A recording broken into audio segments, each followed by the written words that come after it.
नमस्कार दोस्तों। आज मेरा वीडियो आजकल की नई जनरेशन के लिए है। आजकल मैं न्यूज़ में देखता हूँ कि बड़े भाई ने छोटे भाई को मार दिया। आज का ये घटना है ना, उसमें मैं देख रहा हूँ कि मेरठ में एक पारिवारिक कलह में बड़े भाई और सारे परिवार वालों ने मिलके अपने छोटे भाई और उसकी बहू को मार दिया। उससे पहले बहुत सारे केसेस अभी आए हैं जो पारिवारिक कलह से हैं, जिसमें कुछ युवतियां अपने पतियों को मार रही हैं। ये सब चीज़ें अच्छी नहीं हैं, क्योंकि हम हिंदू समाज से हैं, सनातन धर्म से हैं। ये सब चीज़ें हमें कभी हमारी संस्कृति ने नहीं सिखाई, लेकिन ये आज सब हो रहा है। आजकल के युवा बच्चे गलत रास्तों पर जा रहे हैं, वो चोरियां कर रहे हैं या कुछ हथियार लेकर लोगों के साथ बदमाशी से उनका सामान छीन रहे हैं। ये सब चीज़ें अच्छी नहीं हैं। अभी राजा रघुवंशी वाला केस भी बहुत पॉपुलर हुआ है। ये सब पारिवारिक कलह, अगर हमें भारत को विश्वगुरु बनाना है तो ये सब सही नहीं है। और मैं तो ये कहूँगा, ये सब गलतियाँ वो लड़के बच्चे बच्चियाँ नहीं कर रहे हैं, कहीं ना कहीं हमारे संस्कार खराब होते जा रहे हैं। हम अपने बच्चों को संस्कार नहीं दे रहे हैं। अगर हम अच्छे से संस्कार देंगे और उनमें शुरू से उनकी नींव को मजबूत करेंगे तो जाहिर है वो कभी भी गलतियां नहीं करेंगे। मेरा मानना यह है कि जब बच्चा एज ए कच्ची मिट्टी होता है, जैसे कुम्हार किसी कच्ची मिट्टी को अपने चाक पर ढालकर कोई भी अच्छा बर्तन का निर्माण करता है, या कोई सुराही बनाता है, या कोई मटका बनाता है, जो उसके ऊपर डिपेंड करता है कि उसको क्या बनाना है। इसीलिए मैं बार बार कहता हूँ कि बच्चे कच्ची मिट्टी के समान होते हैं और माँ बाप के संस्कार एक कुम्हार का काम करते हैं। तो मैं सोच रहा हूँ और मेरा विचार यह है कि आजकल माँ बाप अपने बच्चों में अच्छी सीख नहीं दे रहे हैं।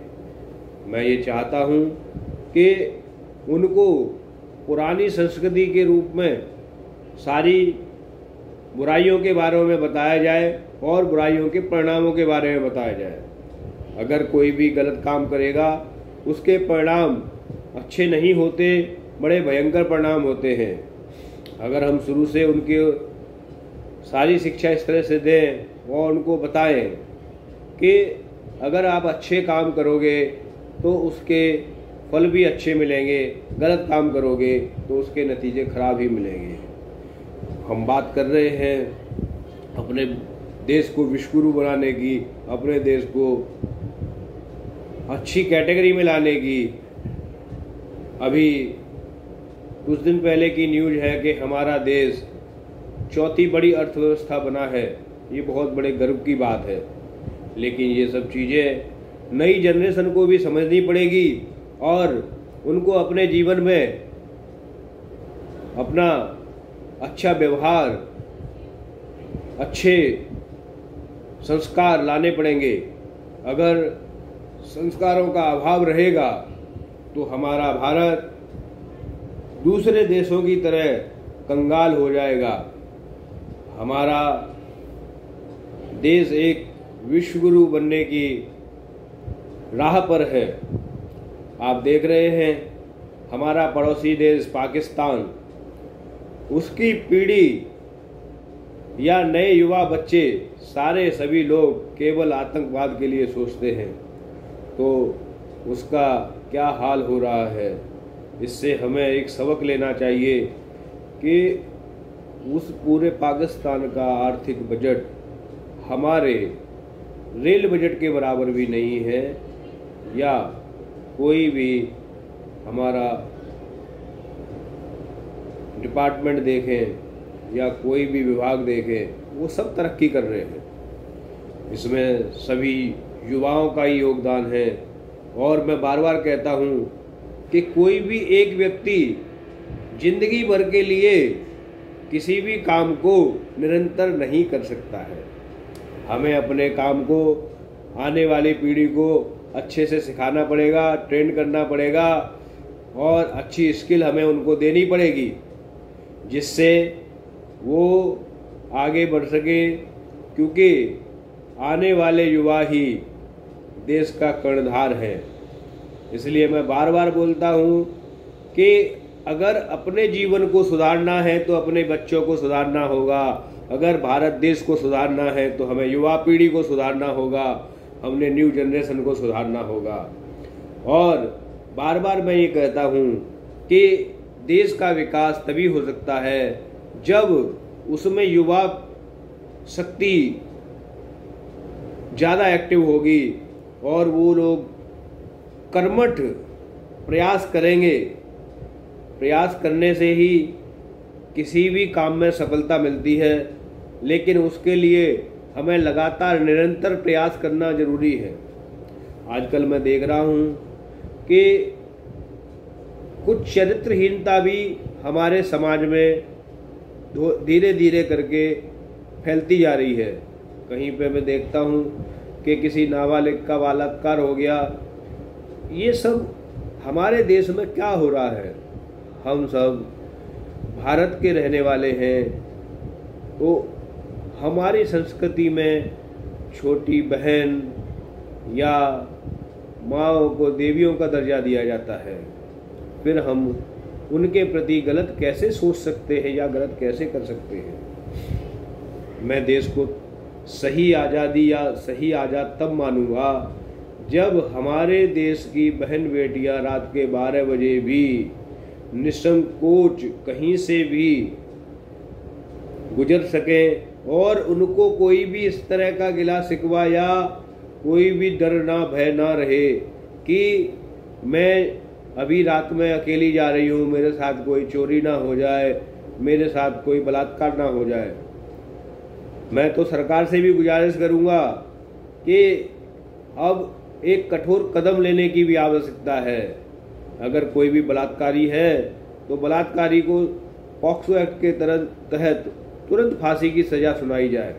और मैं तो ये कहूँगा कि आने वाले टाइम में जजों की संख्या या न्यायालयों की संख्या बहुत बढ़ानी पड़ेगी।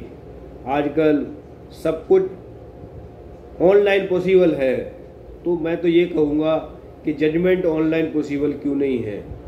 मैं तो ये कहूँगा कि हमारी अगर देश को तरक्की करनी है, देश को आगे ले जाना है, तो कोई भी केस रजिस्टर हो उसके 24 घंटे में उसकी सुनवाई होनी चाहिए और उस केस का निपटारा मैक्सिमम 7 डेज के अंदर हो जाना चाहिए। इसका प्रभाव ये होगा कि जो लोग गलत कर रहे हैं उनको लगाम लगेगी और उनका उत्साह टूटेगा, क्योंकि अगर हम उनके प्रति तुरंत एक्शन लेंगे और तुरंत सज़ा मिलेगी तो कोई भी अपराधी अपराध करने के लिए नहीं सोचेगा।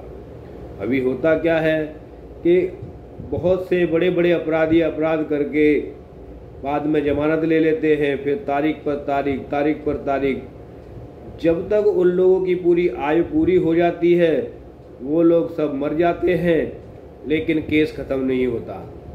इसलिए मैं कानून व्यवस्था से और देश की सरकार से ये विनम्र निवेदन करूँगा कि हमारे देश की कानून व्यवस्था को हमें बहुत सुदृढ़ और तेज बनाना होगा।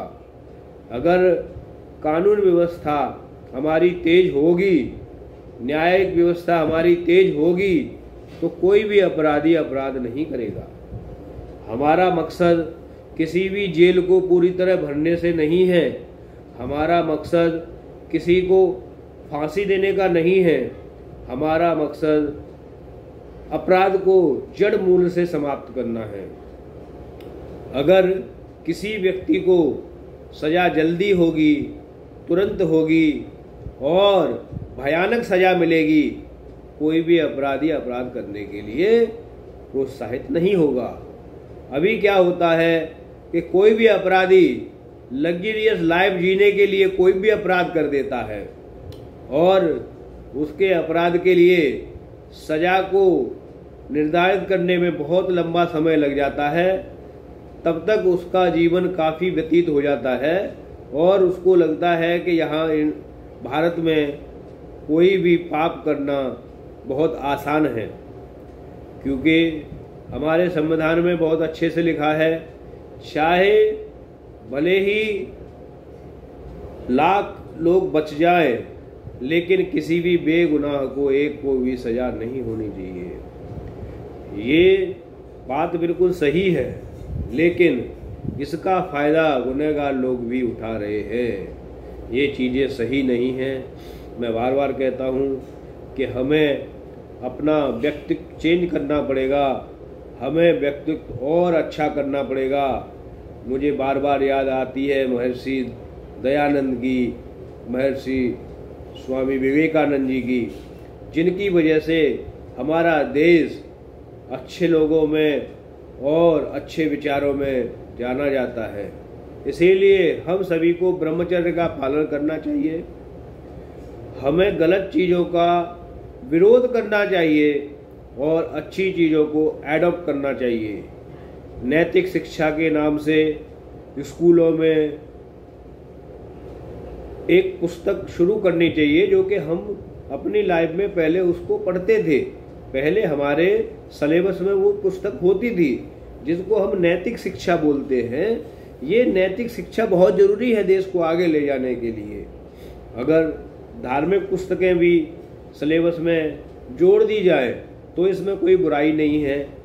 हमारे ग्रंथ जो है वो हमें बहुत अच्छी शिक्षा देते हैं, या हमारे जो महापुरुष हुए हैं उनका व्यक्तित्व हमें बहुत अच्छी शिक्षा देता है। अगर हम बात करें रामचरितमानस की, तो उसमें राम जी का चरित्र गुणगान करने लायक है, उससे बहुत सारी चीज़ें सीखने लायक हैं, लेकिन लोग उस पर अमल नहीं करते। ऐसे ही सभी लोग मंदिरों में तो जाते हैं, लेकिन बात करें शिव जी के मंदिर की, तो उनके शिव जी के जीवन का कोई भी अनुकरण करना नहीं चाहता। शिव जी ने सब कुछ त्याग दिया था, सोने की लंका बनाई थी वो भी छोड़ दी, और वो पर्वतों पर रहते थे और वहाँ पे बहुत ज़्यादा बड़ी सुविधाएं नहीं थी। उनका वेशभूषा भी बिल्कुल सिंपल है। तो राम जी ने भी अपना राजपाट 14 वर्ष के लिए छोड़ दिया अपने पिताजी के वचन के लिए। तो आज्ञा निभाने के लिए ऐसा पुत्र होना चाहिए और ऐसे लोग भी होने चाहिए जो अपने देश के लिए कुछ करें। मैं बार बार कहता हूँ कि हमेशा अपने देश की आन बान शान के लिए जीना चाहिए। अपनी देश की रक्षा के लिए मात्र देशभक्ति होनी चाहिए। हम अगर मातृत्व के भाव से आगे बढ़ेंगे तो निश्चय रूप से हमारा देश आगे बढ़ेगा। हमें अपने पर्सनल स्वार्थ से बाहर निकलना पड़ेगा। मैं बार बार बोलता हूँ कि लोग अपने पर्सनल स्वार्थ के लिए अपने भाई का मर्डर कर देते हैं, अपनी कंपनी में लड़ाई झगड़ा कर लेते हैं, अपने व्यवसाय में अपने पार्टनर से दूरियां बना लेते हैं, ब्रेकअप कर लेते हैं, अपने लाइफ पार्टनर से भी दूरियां बना लेते हैं। ये सब चीज़ें सही नहीं हैं। अगर देश को आगे लेके जाना है तो हमारी जीवन पद्धति को वापस पुरानी तरह की बनाना पड़ेगा। इसको सिंपल बनाना पड़ेगा, बिल्कुल सिंपल बनाना पड़ेगा, जिसमें कथनी और करनी में कोई भेदभाव नहीं होना चाहिए। मैं बार बार कहता हूँ, पैसा कमाना बुरा नहीं है। एथिक्स के साथ, ईमानदारी के साथ आप जितना पैसा कमा सकते हो कमाइए, लेकिन हमेशा ध्यान रखिए कि एक आप सामाजिक व्यक्ति हैं, जिससे हमारे एनवायरनमेंट को कुछ परेशानी हो, जिससे हमारे समाज को कुछ परेशानी हो, जिससे हमारे देश को कुछ परेशानी हो, जो अनएथिकल हो, उस काम को कभी ना करें। अगर अनैतिकल रूप से पैसा कमाया जाएगा वो आपकी 7 पीढ़ियों तक आपको नुकसानदेह होगा। आपने हिंदू संस्कृति में सुना होगा कि पितृदोष से कभी कोई नहीं बच सका है। अगर आप अच्छे काम करेंगे तो आपका फल आगे आपकी 7 पीढ़ियां भोगेंगी। जब आप गलत काम करेंगे तो आपके बच्चे आपकी अगली 7 पीढ़ियां गलत जो है काम का भुगतान करेंगी, जिससे उनको गलत कामों का आपका नतीजा भुगतना पड़ेगा।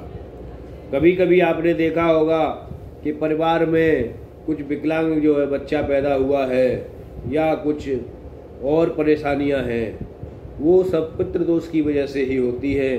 अगर आपने किसी व्यक्ति को ठगा है या उसका किसी भी गलत तरीके से धन लूटा है तो उसकी बद्दुआ आपको जरूर लगेगी और वायुमंडल में सारे आपके कर्म रिकॉर्ड होते हैं, जिससे आपको उसका हर्जाना देना पड़ेगा।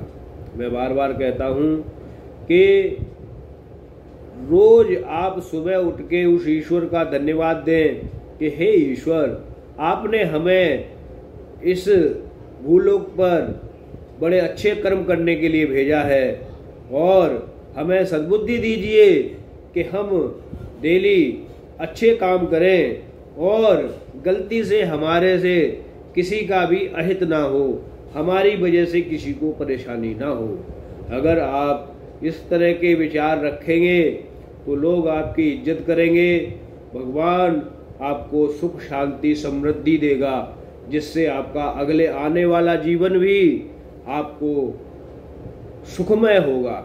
कई बार हमने देखा है कि लोग बड़ा अच्छा प्रश्न पूछते हैं कि गुरुजी, स्वामी जी, हमें एक इस प्रश्न का उत्तर दीजिए कि हम रात और दिन मेहनत करते हैं तब भी हमारे पास सुख धन धान्य नहीं है, लेकिन कुछ लोग ऐसे हैं जो ना तो भगवान की पूजा करते हैं ना किसी की इज्जत करते हैं, फिर भी उनके पास अभी धन धान्य है। ये बड़ा सिंपल सा उदाहरण है। जब आप अच्छे काम कर चुके हो तो भगवान उसका आपको बाद में भी अच्छा फल देता है। ये वही फल का नतीजा होता है कि लोग कम मेहनत करके भी अच्छा जीवन व्यतीत कर रहे हैं, लेकिन ये सब ज़्यादा दिन चलने वाला नहीं है। आपको डेली अच्छे विचार अपनाने पड़ेंगे, अच्छे कर्म करने पड़ेंगे, नहीं तो आपका अच्छे कर्मों का खाता कम हो जाएगा और बुराइयों का खाता बढ़ जाएगा। उसके बाद में आपको फिर परेशानियां झेलनी पड़ेगी। मैं तो बार बार कहता हूं कि नर्क और स्वर्ग कहीं नहीं होता, सब कुछ यही है। जो आदमी अगर अपने परिवार, सुखी परिवार के साथ अच्छा जीवन व्यतीत कर रहा है, उसको कोई भी मानसिक परेशानी नहीं है, तो वो एक स्वर्ग ही है। अगर कोई परिवार या कोई व्यक्ति डेली परेशानियां झेल रहा है, वो आर्थिक समस्या हो या मानसिक समस्या हो या आर्थिक कलह हो या पारिवारिक कलह हो या सामाजिक कलह हो, तो वो वास्तव में नरक ही भोग रहा है। तो ये सब लोगों के समझ में नहीं आती है। वास्तव में स्वर्ग और नरक की परिभाषा उनके समझ में नहीं आती है।